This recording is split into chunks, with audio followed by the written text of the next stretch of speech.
সাবেক প্রধানমন্ত্রী শেখ হাসিনা এই খাটে ঘুমাতেন। এটাই হচ্ছে তার বেডরুম। বর্তমানে কিন্তু তার বেডরুমের উপরে এই যে শহীদদের নাম কিন্তু রয়েছে এখানে। এটা হচ্ছে আয়নাঘরের ওয়াশরুম, আর এটা হচ্ছে আয়নাঘর। আসলে লম্বায় কতটুকু হবে? 2 হাত?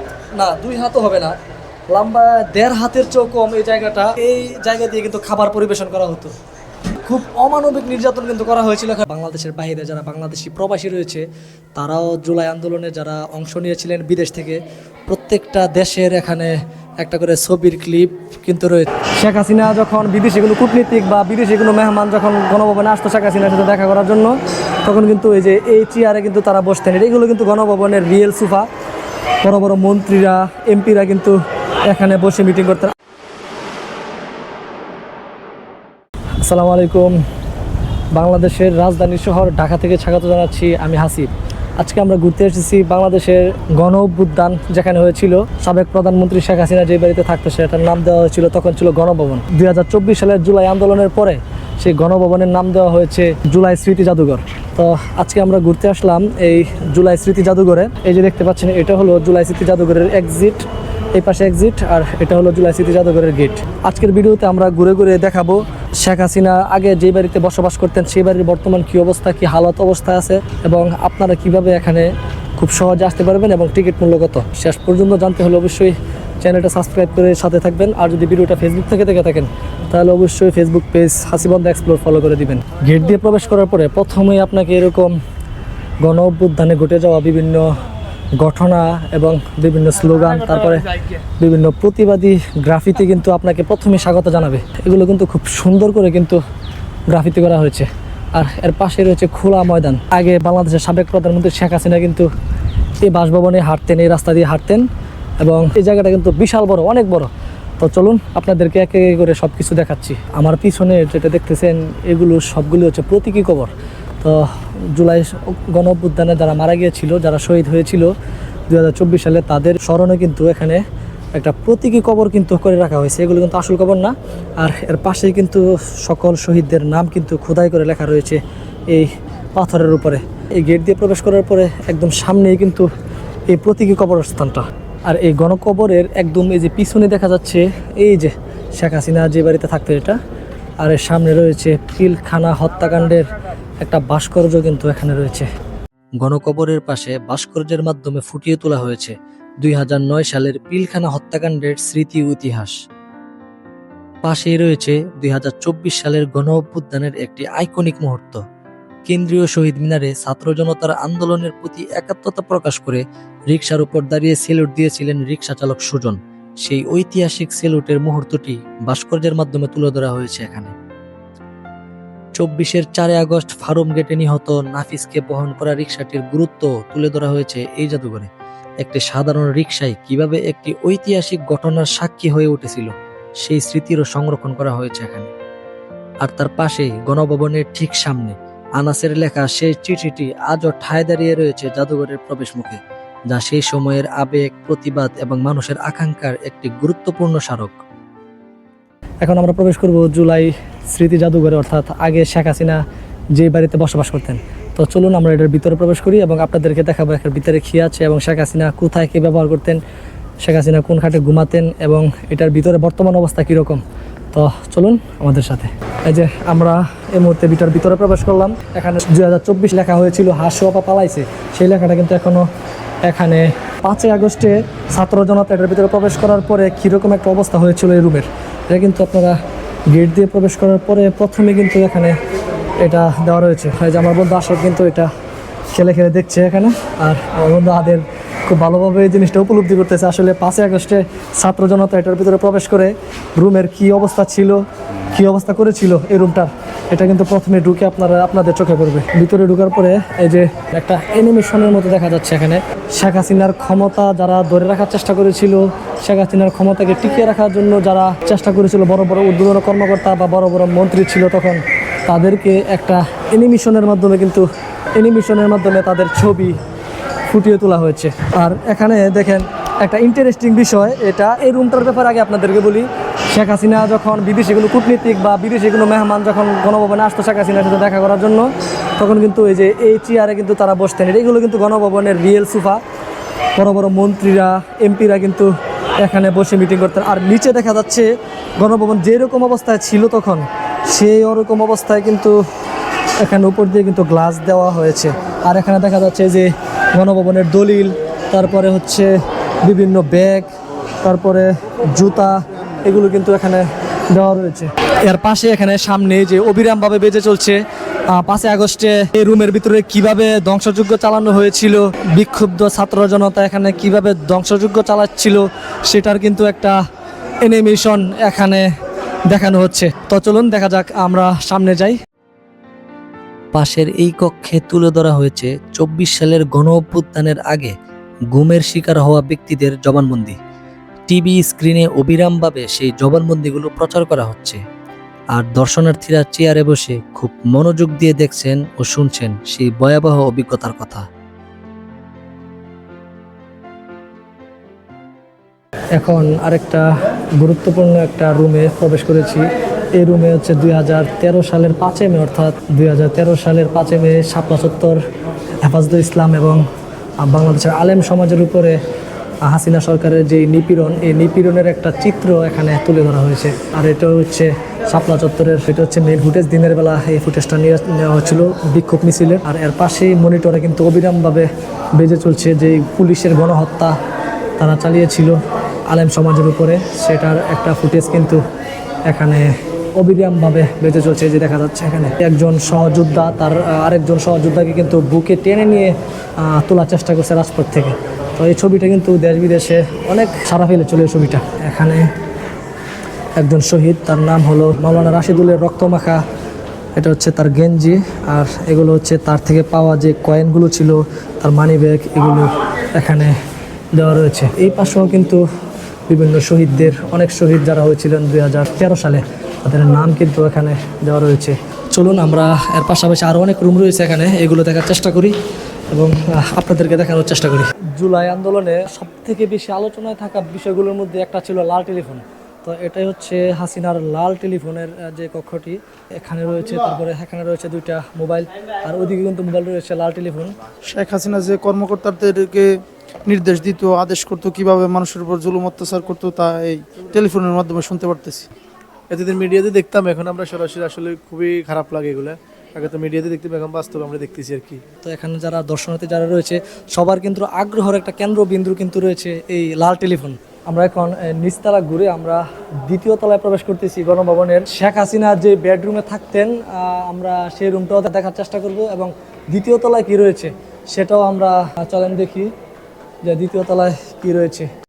গণভবনের 2য় তলায় প্রবেশ করলে আপনার মনে হবে যেন আপনি ফিরে গেছেন 24 সালের 5 আগস্টের সেই ঐতিহাসিক রাজপথে। চারপাশের আন্দোলনের বিভিন্ন স্মৃতি, স্লোগান, ব্যানার ও সেই সময়ের গুরুত্বপূর্ণ ঘটনাগুলো এমনভাবে উপস্থাপন করা হয়েছে যা দর্শনার্থীদের সেই উত্তাল দিনের আবহাওয়া অনুভব করায়।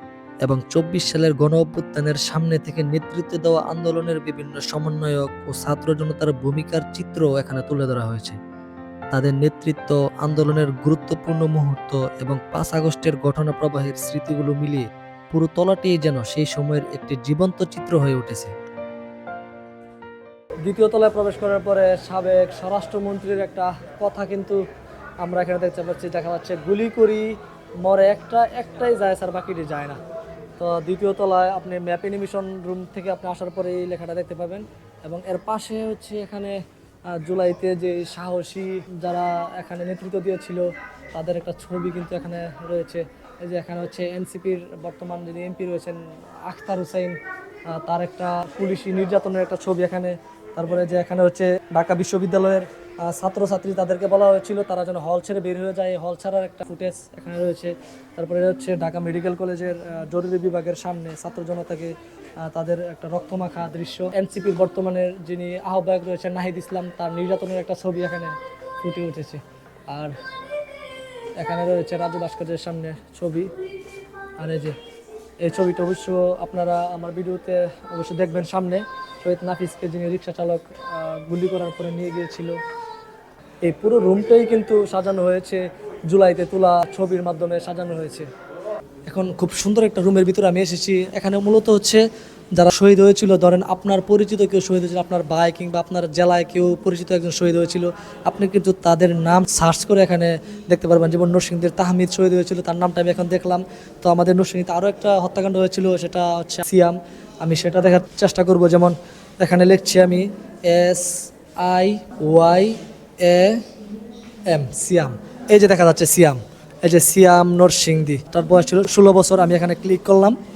ক্লিক করার পরে এই যে দেখা যাচ্ছে নরসিংদীর ইটাখলা, এই যে নরসিংদীর ইটাখলাতে সে গুলিবিদ্ধ হয়েছিল। এটা হচ্ছে ইটাখলা মোড়, ঢাকা সিলেট হাইওয়ে রুট। এটা পুরোটাই হচ্ছে ঢাকা সিলেট হাইওয়ে রুট। এটা হচ্ছে তার ডিটেলস। 28/4/2008 সে জন্মগ্রহণ করে, 16 বছর বয়সে সে মারা যায়। 24 সালের 19 জুলাই নরসিংদীর ইটাখলা সে কিন্তু মারা যায়। তো আপনি এখানে আসার পরে এই বিলবোর্ডে আপনি আপনার পরিচিত যে কাউকে কিন্তু আপনি এখানে সার্চ করে কিন্তু আপনি দেখতে পারবেন।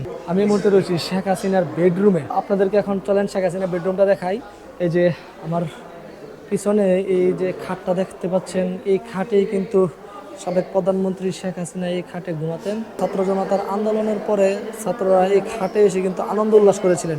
বর্তমানে এই খাটের উপরে কিন্তু শহীদদের নাম লেখা রয়েছে এবং শহীদদের রক্তে মাখা জামাও কিন্তু এখানে রয়েছে।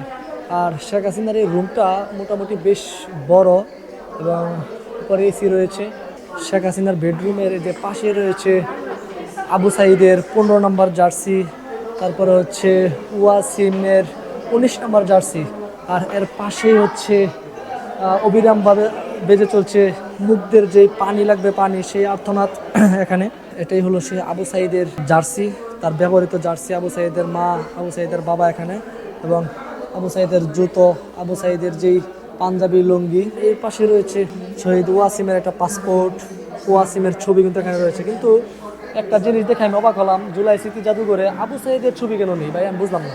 এখানে আবু সাইদের সব কিছুই আছে, আবু সাইদের জার্সি আছে, সব কিছু আছে। পুরো জুলাই জাদুঘরে আবু সাইদের কোথাও ছবি দেখলাম। আপনাদেরকে অবশ্যই দেখিয়েছি আমি শেখ হাসিনার যে বেডরুম, সেই বেডরুম। আপনারা এখানে অবশ্যই কিন্তু সময় নিয়ে ঘুরতে আসবেন। এখানে জায়গাটা বিশাল জায়গা জুড়ে, কিন্তু গণভবনটা কিন্তু বিশাল জায়গা জুড়ে।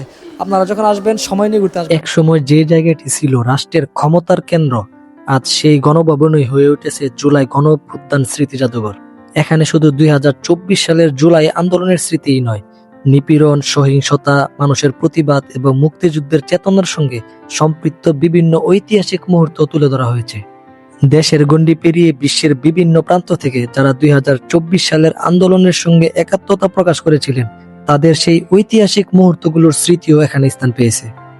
এই জাদুঘর শুধু অতীতকে মনে করিয়ে দেওয়ার জায়গা নয়, বর্তমান কিংবা ভবিষ্যতে যারা রাষ্ট্র পরিচালনার দায়িত্বে আসবে তাদের জন্য এখান থেকে অনেক কিছু শেখার আছে। ক্ষমতা কখনো চিরস্থায়ী নয়। জনগণের অধিকার, মতামত ও স্বাধীনতার প্রতি সম্মান রাখাই রাষ্ট্র পরিচালনার সবচেয়ে বড় শিক্ষা। জুলাই স্মৃতি জাদুঘরটি শনিবার থেকে বুধবার সকাল 11টা থেকে সন্ধ্যা 6টা পর্যন্ত দর্শনার্থীদের জন্য খোলা থাকে, আর শুক্রবার বিকাল 3টা থেকে সন্ধ্যা 6:30 পর্যন্ত খোলা থাকে এই জাদুঘর। তবে প্রতি বৃহস্পতিবার সাপ্তাহিক বন্ধ। চলুন এবার জেনে নেওয়া যাক খুব সহজেই কিভাবে এখানে আসতে পারবেন। দেশের যে কোনো প্রান্ত থেকে ঢাকার শেরে বাংলা নগরে এসে পৌঁছালেই সহজেই যেতে পারবেন জুলাই স্মৃতি জাদুঘরে। আর ঢাকার ভিতর থেকে আসার ক্ষেত্রে মেট্রো রেল হতে পারে সবচেয়ে সহজ মাধ্যম। মেট্রো রেলে আপনার কাছাকাছি স্টেশনে এসে সেখান থেকে বিজয় সরণি নেমে রিকশায় সহজেই পৌঁছে যেতে পারবেন এই জাদুঘরে।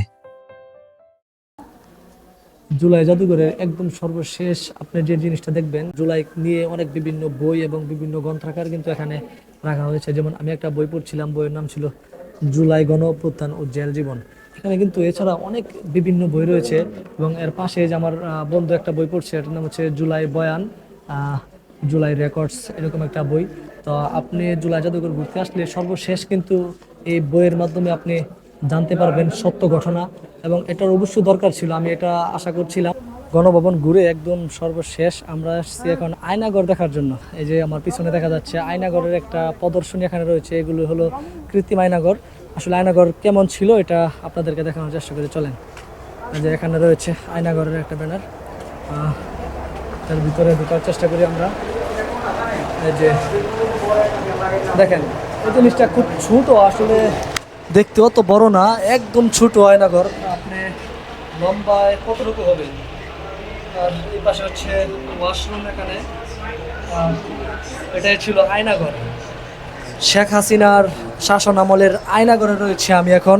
এই যে আমার সামনে যেগুলো দেখতেছেন এগুলোই হলো আয়নাগর।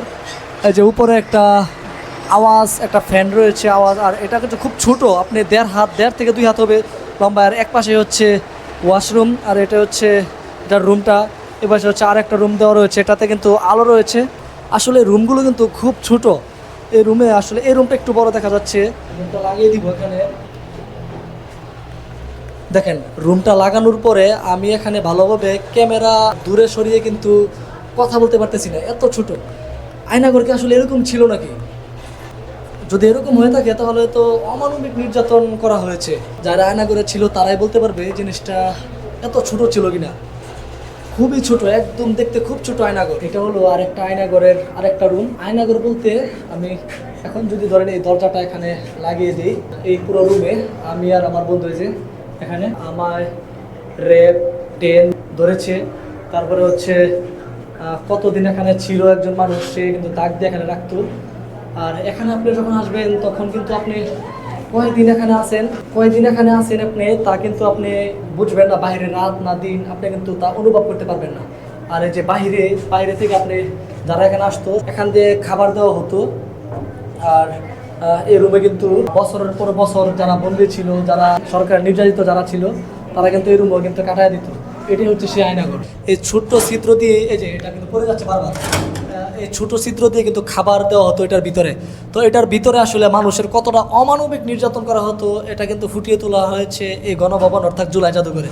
আপনি যখন এই জুলাই স্মৃতি জাদুঘর ঘুরতে আসবেন তখন হাতে অবশ্যই সময় নিয়ে আসবেন। আমার হাতে খুব বেশি সময় ছিল না, 2-3 ঘন্টার মধ্যে আমি যা পেরেছি আপনাদেরকে দেখানোর চেষ্টা করছি। আজকের ভিডিও এই পর্যন্তই। সকলে ভালো থাকবেন, সুস্থ থাকবেন। দেখা হবে আপনাদের সাথে অন্য কোনো জায়গা থেকে নতুন কোনো ভিডিও নিয়ে। সে পর্যন্ত সবাই ভালো থাকবেন, সুস্থ থাকবেন এবং আমার জন্য সবাই দোয়া করবেন। এবং জুলাই স্মৃতি জাদুঘরে অবশ্যই কিন্তু ঘুরতে আসবেন। এই জায়গাতে অনেক কিছু শেখার রয়েছে। এবং আমার ভিডিওটি আপনারা যদি ফেসবুক থেকে থাকেন অবশ্যই ফেসবুক পেজ হাসিবন্ধ এক্সপ্লোর ফলো করে দিবেন। ইউটিউব থেকে থাকলে হাসিবন্ধ এক্সপ্লোর ইউটিউব চ্যানেল অবশ্যই সাবস্ক্রাইব করে দিবেন। আর যারা ইতিমধ্যে সাবস্ক্রাইব এবং ফলো করেছেন তাদেরকে অনেক অনেক ভালোবাসা। তো ধন্যবাদ সবাইকে।